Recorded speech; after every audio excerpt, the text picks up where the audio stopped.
మేనరాశి వారికి 27, 28, 29వ తేదీల్లో మీకు జరిగేది తెలిస్తే ఖచ్చితంగా ఆశ్చర్యపోతారు.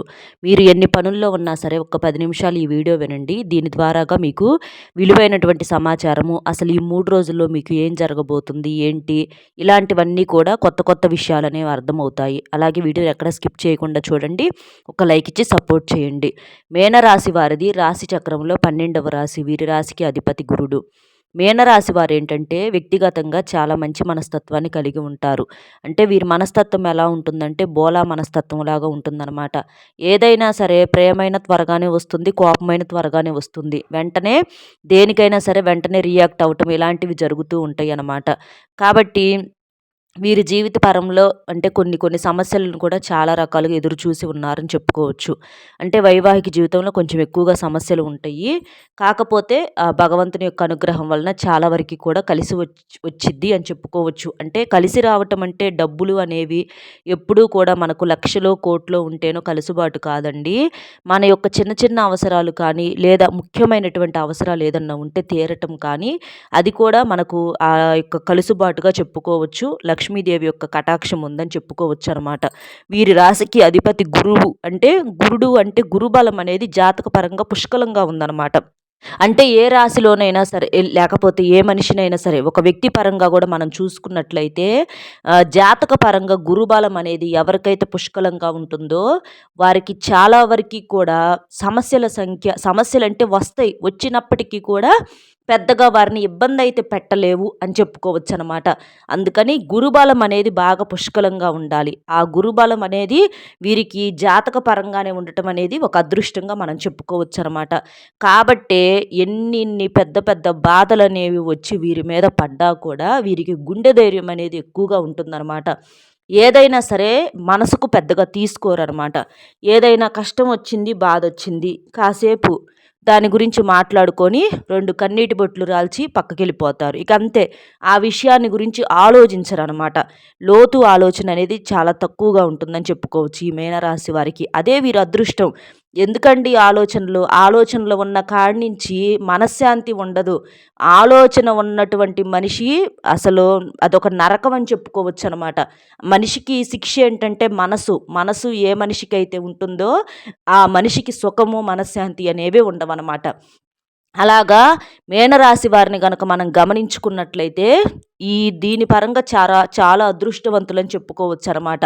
వాళ్ళకేందంటే చిన్నపిల్లల మైండ్ సెట్ లాగా ఒక సమస్య వచ్చిందంటే అందులో ఏదో చిన్నదే అర్థమైద్ది. పెద్ద పెద్ద విషయాలు అర్థం కావు, లోతులు అర్థం కావు. ఆ చిన్న చిన్నవే అర్థం అవ్వటం వీళ్ళ అదృష్టం అని చెప్పుకోవచ్చనమాట. అలా కాకుండా ఇప్పుడు మిగిలిన వాళ్ళని చూసినట్లయితే కొంతమందికి లోతు ఆలోచన ఉంటుంది. ఒక సమస్య వస్తే ఆ సమస్యకు లోతుగా వెళ్ళిపోయి ఆలోచిస్తారు. ఆలోచించేటప్పటికి వాళ్ళకేంటంటే తలకాయ తిరిగిపోయిద్దనమాట. పెద్ద ఆలోచన అనేది పెద్దదిగా ఉంటుందన్నమాట. అలా కాకుండా ఈ మీనరాశి వారికి ఏంటంటే చిన్న ఆలోచన అనమాట. ఏదన్నా ఒక సమస్య వచ్చిందంటే దాన్ని ఒక చిన్న పిల్లలు ఎలాగైతే ఆలోచిస్తారో అలా ఆలోచించి దాన్ని ఏదో అని అనుకొని అట్లా వదిలేస్తారనమాట. ఆ బాధ కూడా ఒక రకమైనటువంటి బాధ. పెద్దగా తెలిసిన బాధ కాదనమాట. అలాంటి మైండ్ సెట్ ఉండటం కూడా ఒక అదృష్టం అని చెప్పుకోవచ్చు. దానివల్ల ఏంటంటే మానసికంగా దృఢంగా ఉంటారు, హెల్తీగా ఉంటారు. ఇలాంటివనేవి జరుగుతూ ఉంటాయి అన్నమాట. కాబట్టి మనం చూసుకున్నట్లయితే వీరికేంటంటే ఇలా కొంచెం వరకు కలుసుబాటుగా చెప్పుకోవచ్చు అనమాట. ఇంకా ఈ 3 రోజుల్లో తెలుసుకునే ముందు ఒకసారి ఇది వినండి. చాలామంది కూడా కొన్ని చెప్పుకోలేని సమస్యలతో బాధపడేవారు. అంటే ప్రేమ, పెళ్లి, ఉద్యోగం, వ్యాపారం, భార్యాభర్తల మధ్య గొడవలు, విడాకుల సమస్యలు, అప్పుల సమస్యలు, ఆర్థిక సమస్యలు, మీ మీద కానీ మీ ఇంటి మీద కానీ ఎవరైనా చెడు ప్రయోగాలు చేసినా ఇలా ఏదన్నా సమస్యలుంటే అలంపూర్ జోగులాంబదేవి జ్యోతిష్యాలయం, గురూజీ సీతారామరాజు గారు, గురువుగారి ఫోన్ నెంబర్ 9948253372. ఈ నెంబర్ కనుక మీరు ఫోన్ చేసినట్లయితే మీరు దూరంగా ఉన్నా పర్వాలేదు, ఫోన్లోనే మీ సమస్యకు పరిష్కారం అనేది గురువుగారి ద్వారాగా అందుతుంది. కాబట్టి మీకు ఏదైనా ఇబ్బంది ఉంటే ఒక్కసారి ఈ నెంబర్కి కాల్ చేయండి. ఇక మీనరాశి వారికి వచ్చేటప్పటికి ఈ 3 రోజులు ఏంటంటే కాస్త బిజీగా ఉండటం అనేది జరుగుతుందండి. ముఖ్యంగా ఏంటంటే కాస్త ఏదన్నా అనుకోని ప్రయాణాలు చేయాల్సినటువంటి పరిస్థితి అనేది వస్తుందన్నమాట. కాబట్టి ఈ 3 రోజులు కూడా చాలా వరకు కూడా బిజీగా ఉంటారు. అయితే ఒత్తిడి అనేది పెద్దగా ఉండదని చెప్పుకోవచ్చనమాట. ఒత్తిడి లేని మనుషులుగా మనం చెప్పుకోవచ్చు. అంటే చెప్పాను కదా మనం ఇంతకు ముందల చెప్పుకున్నట్లుగా ఒక సమస్యనేంటంటే అందరం పెద్ద కోణంలో చూసినట్లయితే వాళ్ళు ఒక చిన్న కోణంలో నుంచి చూస్తారనమాట ఆ సమస్యకి వీరికి బాధ ఉంటది కానీ మిగిలిన మనుషులు ఇప్పుడు అదే సమస్య మీనరాశి వారికొచ్చింది. అదే సమస్య ఇంకొకరికొచ్చింది. వచ్చినప్పుడు వారు ఎంత భయంకరంగానో చూస్తారు ఈ సమస్యని. అంటే దాని గురించి పెద్ద ఆలోచన, లోతుగా ఆలోచించి దానికి గట్టిగా పరిష్కారం ఏంటనేది ఆలోచించుకుంటారు. కానీ ఇదే సమస్య వీరికొచ్చిందనుకోండి, ఒక చిన్న ఆలోచన దాని గురించి, చిన్న ఆలోచన కాసేపు ఏడవటము, ఏందో వచ్చిందా, పోయిందా ఇక అంతవరకే. ఇక అంతకు మించి దాని గురించి ఉండదు. ఇలా ఎక్కువ మందికి ఉంటుందనమాట. అంటే ప్రతి ఒక్కరికి ఇలాగని చెప్పలేమండి. ఎక్కువగా ఆలోచించే వాళ్ళు కూడా ఉండవచ్చు, కాదని అంటల్లా. కాకపోతే దాదాపుగా మైండ్ సెట్ అనేది వీరిలో ఇలా ఉంటుంది అని చెప్పుకోవచ్చనమాట. అంటే వీరికి ఈ మాటలు అంటే వీరికేంటంటే ఒప్పుకోరు. వీరికి ఏమన్నా తెలీదంటే వీరు అస్సలు ఒప్పుకోరు. మాకన్నీ తెలుసు, మాకు తెలిసినన్ని ఎవరికీ తెలీవు అనని చెప్పి ఒక్కొక్కసారి మొండిగా కూడా వాదిస్తూ ఉంటారనమాట. కాబట్టి వీరికిప్పుడు ఈ మాట అన్నా కూడా మాకు తెలీదా అని చెప్పేసేసి అనుకుంటారు. మీకు తెలుసు కానీ కాకపోతే అంత డీప్‌గా వెళ్లి ఆలోచించరు. అంటే కాస్త అమాయకత్వంగా అలా గూడా ఉంటారని చెప్పుకోవచ్చనమాట. కాబట్టి మీరేంటంటే మీరు ఇలా ఉండటం మీ అదృష్టమండి. ఇలా ఉండాలంటే అది ఎవ్వరి వల్ల కూడా కాదనమాట. కాబట్టి అలా ఉండగలగటం దేవుడు ఇచ్చినటువంటి ఒక వరంగా చెప్పుకోవచ్చు. ఎందుకంటే చిన్న చిన్న వయసుల్లోనే పెద్దవారిలాగా అంటే శరీరం వయసేమో 60 సంవత్సరాలు ఉంటే, బుద్ధి వయసు మీకు 20 ఏళ్ళు, 25 ఏళ్ల వయసులాగా ఉండటం మీ అదృష్టం. అంటే మీ యొక్క మైండ్ వయసు. కానీ దాదాపుగా కొంతమంది ఆలోచన ఎలా ఉంటుందో తెలుసా? వారి యొక్క శరీరం వయసు 25 సంవత్సరాలు ఉంటే, వారి బుద్ధి వయసు అంటే మైండ్ వయసు 50, 60 ఏళ్ల సంవత్సరాల వాళ్ళ మైండ్‌లాగా ఆలోచిస్తుందనమాట. కాబట్టి మరి ఇలా ఉండటం అంటే ఆ మనుషులేంటంటే చాలా తొందరగా దెబ్బతింటూ ఉంటారు. అంటే లోతు ఆలోచన, పెద్ద ఆలోచన ఒక్కసారే మనం అంటే సంపాదించుకోవాలి. ఈ సమస్యకు జీవితంలో రాకుండా చేసుకోవాలి అనని చెప్పేసి కొన్ని కఠినంగా ఉంటూ ఉంటారనమాట కొంతమంది. అలాంటి వాటి వల్ల ఆలోచనలైతే ఉంటాయి కానీ ప్రతీదీ మన చేతుల్లో ఉండదు కదా! కాబట్టి జరగాల్సినయే జరుగుతాయి. కానీ దానివల్ల ఏంటంటే వాళ్ళు ఇబ్బంది పడతా ఉంటారు. మనం ఇలా ఆలోచించకూడదు అనని చెప్పి చాలా రకాల ప్రయత్నాలు చేసేవాళ్ళున్నారు. ఎందుకంటే ఆలోచన అనేది అంత దెబ్బ మనిషికి. కానీ వారి వల్ల కాదనమాట. కానీ మరి మీరు ప్రయత్నం చేయకుండానే మీకేదో కాస్తో కూస్తో ఒక చిన్న ఆలోచనలు, చిన్న చిన్న మాటలు ఇలాంటివి ఉండటం పెద్ద ఇబ్బందేం కాదు కదండీ! కాబట్టి అది ఒక అదృష్టంగా భావించుకోవాలనమాట. మీకు బాధలు ఉండవని చెప్పంటల్లా. ఖచ్చితంగా మీరు కూడా బాధలు పడతానే ఉంటారు. ఖచ్చితంగా మీరు పడ్డ బాధలు ఎవ్వరూ కూడా పడి ఉండరని కూడా చెప్పుకోవచ్చనమాట. అయితే బాధలు వస్తూ ఉంటాయి, పోతూ ఉంటాయి. కానీ దాన్ని మీరు పెద్దగా మనసుకు తీసుకోరు అనని చెప్పటం అనేది ఇక్కడ జరుగుతుందనమాట. అది మీ యొక్క అదృష్టం అని కూడా చెప్పుకోవచ్చనమాట. కాబట్టి ఈ మీనరాశి వారికేంటంటే గుండె ధైర్యం ఎక్కువ, అలాగే కాస్తంత అమాయకత్వం ఇలాంటివి కొన్ని కొన్ని లక్షణాలనేవి కలిసి ఉంటాయని చెప్పుకోవచ్చనమాట. ఇక ఈ 3 రోజుల్లో ఏంటంటే డబ్బు పరంగా కొన్ని ఖర్చులు కూడా ఉంటాయనమాట. అంటే ఏదన్నా అనుకోని ప్రయాణాలు చేయటము, కాస్త డబ్బు ఖర్చవ్వటము ఇలాంటివి జరుగుతా ఉంటాయి. కాకపోతే ఎలా వెళ్ళినా డబ్బనేది ఒక రూపాయి ఖర్చయ్యేటప్పుడు అంటే కొన్ని కొన్ని సార్లు మన చేతుల్లో మన ప్రమేయం అనేది ఏమీ ఉండదండి. ముఖ్యంగా ఏంటంటే వీరు ఏదైనా కుటుంబానికి సంబంధించినటువంటి కొన్ని పనుల మీద బయటికి తిరగాల్సినటువంటి పరిస్థితి అనేది ఉంటుందన్నమాట. కాబట్టి చేసేటటువంటి పనులు కూడా అనుకూలంగా ఉంటాయి. కలిసి వచ్చేటటువంటి సమయంగా చెప్పుకోవచ్చు. ఈ 3 రోజులైతే బ్రహ్మాండంగా ఉంటుంది. దిగులు పడాల్సినటువంటి పరిస్థితి అయితే ఏమీ లేదనమాట. మీకు చేతిలో డబ్బు కూడా ఎప్పుడు అందుతూ ఉంటుంది. మీనము అంటే ఏంటంటే చేపలు చూడండి. మనకు చేపలు అంటేనే ధనానికి ఒక గుర్తులాగా చెప్పుకోవచ్చనమాట. చేపలు ఏంటంటే నీటిలో నివసించేటటువంటి జీవులు. అలా చేపలు అంటే నీరు మంచివే. మనకు అలాగే చేపలు మంచివే. అలాగా చేతిలో ధనం అనేది ఎప్పుడూ కూడా ఈ మీనరాశి వారికి ఇలా ఉంటుందని చెప్పుకోవచ్చనమాట. చేపలని చాలామంది కూడా ఇళ్లల్లో కావాలని పెంచుకుంటూ ఉంటారు. ఎందుకంటే కలుసుబాటుకు గుర్తు కాబట్టి చేపలంటే లక్ష్మీదేవికి ఎంతో ఇష్టం అనమాట. అలాగా ఎప్పుడూ కూడా అదృష్టపు రాశిగా ఈ మీనరాశి వారిని మనం చెప్పుకోవచ్చు. మీనరాశి వారి మీద లక్ష్మీదేవి యొక్క కటాక్షం అనేది ఎప్పుడూ ఉంటుందన్నమాట. కాబట్టి వీరికి జీవితంలో సమస్యలు వచ్చినప్పటికీ కూడా సమస్యలు పెద్దగా మనం ముందుగా చెప్పుకున్నట్లుగా ఇబ్బంది పెట్టవు. డబ్బు కూడా చేతిలో ఎప్పుడూ ఉంటుంది. ధనం అనేది కాస్తో కూస్తో చేతిలో వీరికెప్పుడు ఆడుతూ ఉంటుందని చెప్పుకోవచ్చు అనమాట. అయితే ఇక్కడ మీనరాశి వారి గురించి ఏంటంటే వీరిని అర్థం చేసుకుంటే వీరు చాలా మంచివారండి. కాకపోతే వీరిలో ఏంటంటే కొంచెం మొండితనము, కొంచెం కోపము ఇలాంటివి ఎక్కువగా ఉంటాయన్నమాట. అది ఎదుటివారు అర్థం చేసుకుంటే దాన్ని పెద్దగా విషయంగా తీసుకోవాల్సినటువంటి పని లేదు. కానీ అది ఎదుటివారికి అర్థం కానప్పుడు ఏంటంటే ఏదైనా సరే మాట ఏంటంటే కొంచెం కఠినంగా, గంభీరంగా ఉండేటప్పటికి ఇంట్లో కుటుంబ సభ్యుల మధ్య కొంచెం ఆ మనస్పర్ధలు వచ్చేటటువంటి అవకాశం అనేది ఉంటుందన్నమాట. కొంచెం కుటుంబ సభ్యుల వల్ల ఎక్కువగా బాధలు పడాల్సినటువంటి పరిస్థితి కూడా ఉంటుందన్నమాట. ఎందుకంటే మీరు చెప్పేది మంచికే. కాకపోతే అది కాస్త ప్రేమగా, కాస్త అర్థమయ్యేటట్లుగా చెప్పటం వల్ల ఏంటంటే, మీరు చెప్పేటటువంటి మాటకు ఒక న్యాయం అనేది జరుగుతుందనమాట. ఎందుకంటే, అవతల వాళ్ళు అర్థం చేసుకోవాలన్న రూల్ మనకు లేదు. మనం గట్టిగా మాట్లాడినప్పుడు ఎవ్వరైనా సరే ఎక్కువగా అర్థం చేసుకునే అవకాశాల కన్నా కూడా అపార్థం చేసుకునేటటువంటి అవకాశాలు ఎక్కువగా ఉంటాయనమాట. అది ప్రేమతో చెప్తున్నట్లుగా ఉండదు. పెత్తనం చేసినట్లుగా ఉంటుందనమాట.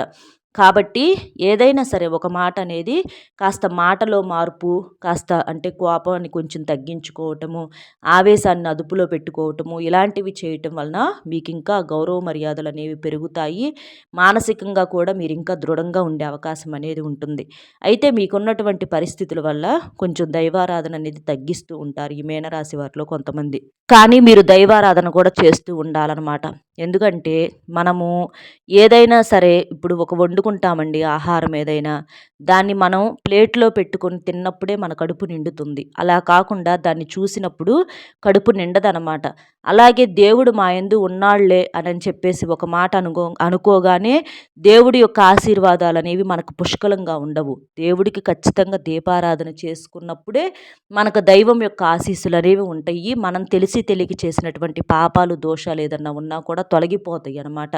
కాబట్టి దైవారాధన అనేది మీకు బాగా కలిసి వస్తుంది. మీ సమస్యల్లో, మీ బాధల్లో పడి దైవాన్ని నిర్లక్ష్యం చేయవద్దు. దైవాన్ని పక్కన పెట్టవద్దు. మీకు శక్తి ఉన్నప్పుడు, మీకు అనుకూలంగా ఉన్నప్పుడు మీరు దేవుడికి పూజ చేసుకోవటం వలన మీకు దైవం యొక్క సహకారం అనేది చాలా ఎక్కువగా ఉంటుంది.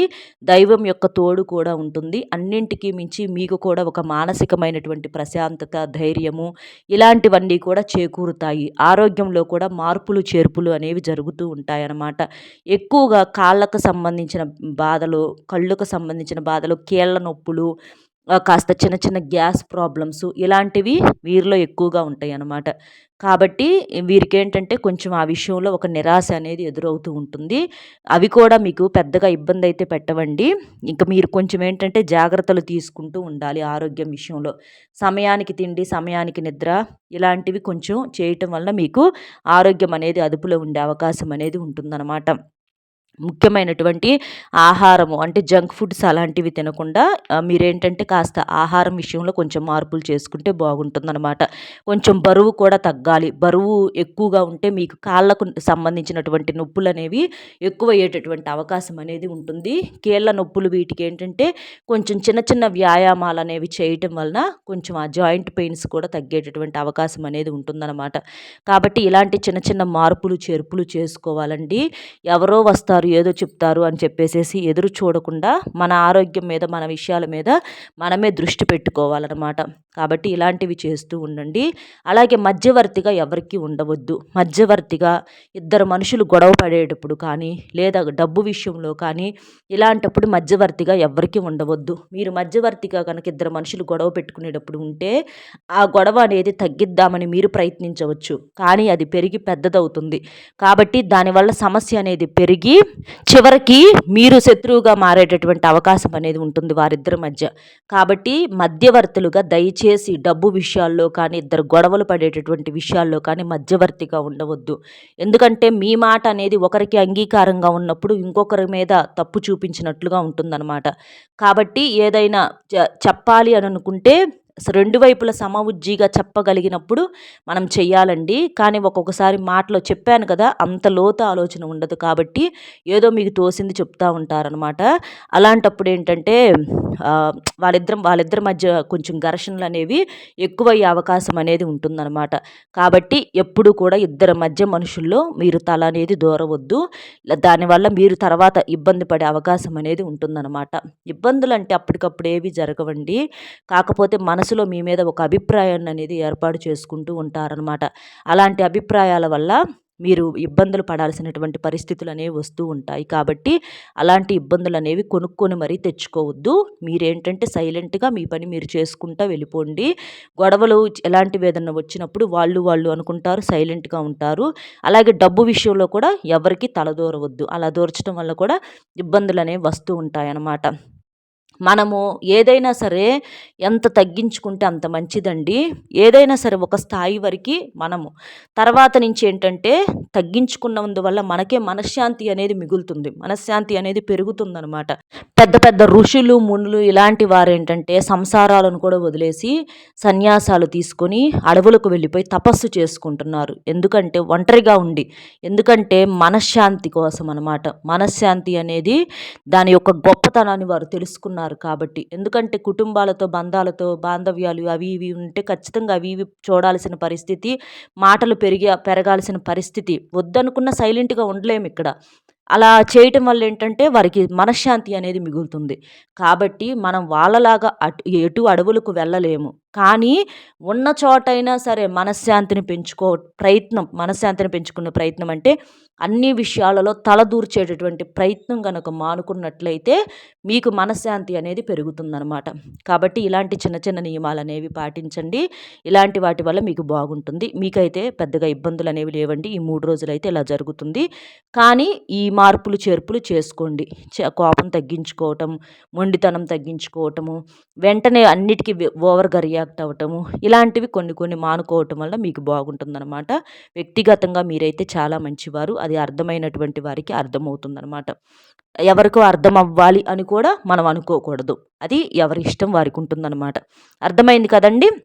ఇలా ఈ 3 రోజులైతే ఇది ఇలా ఉంటుంది. వీడియో అర్థం కాకపోతే ఒక్కసారి వినండి. మీకు ఇంకా చక్కగా అర్థమవుతుందనమాట. వీడియో నచ్చితే ఒక లైక్ ఇచ్చి సపోర్ట్ చేయండి. మీరు లైక్ చేయటం వల్ల వీడియో మరికొంతమంది మీనరాశి వ్యక్తులకు చేరి వారు కూడా తెలుసుకునే అవకాశం అనేది ఉంటుంది. అలాగే మీకు తెలిసిన మీనరాశి ఫ్రెండ్స్ ఎవరన్నా ఉంటే వారికి కూడా షేర్ చేస్తే హెల్ప్ అవుతుంది. మొట్టమొదటిసారిగా మన ఛానల్ చూస్తుంటే సబ్స్క్రైబ్ చేసుకుని పక్కనే ఉన్నటువంటి ఆల్ అనే బెల్‌ని క్లిక్ చేస్తే నేను పెట్టే ప్రతి వీడియో కూడా ముందుగా మీకు నోటిఫికేషన్ రూపంలో చేరుతుంది. కాబట్టి ఒక్క లైక్ ఇచ్చి సపోర్ట్ చేస్తారని చెప్పి మనస్ఫూర్తిగా కోరుకుంటూ మరొక మంచి విశేషంతో మళ్ళీ కలుద్దామండి. సర్వేజన సుఖినో భవంతు. నమస్కారం.